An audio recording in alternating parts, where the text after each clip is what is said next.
तो चलें दोस्तों, हम हो गए हैं इंटर रेस कोर्स पार्क में। लेट्स सी क्या होता है। ये वो जगह थी जो प्यारी सी डेकोरेट कर दी गई हुई थी पिक्चर्स के लिए। और यहाँ पे कंपटीशन हो रहा था डॉग्स का, और ये सबसे क्यूट डॉग थे जिनकी पोनियाँ भी की हुई थी। और ये वाले डॉग्स लुक सो डेंजरस, मुझे डर लग रहा था इनको देख के। और ये वाला वो एरिया था जहाँ पर डॉग्स का कंपटीशन चल रहा था। और इस साइड पे स्टेज लगा हुआ था जहाँ पर नाइट में म्यूज़िक शो होना था। यहाँ पर काफ़ी ज़्यादा फैमिलीज़ आई हुई थी क्योंकि ये संडे का दिन था।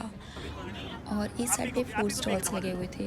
तो पूरी वीडियो के लिए बायो में दिए गए लिंक पे क्लिक करें और यूट्यूब पे पूरी वीडियो देखें। Thank you.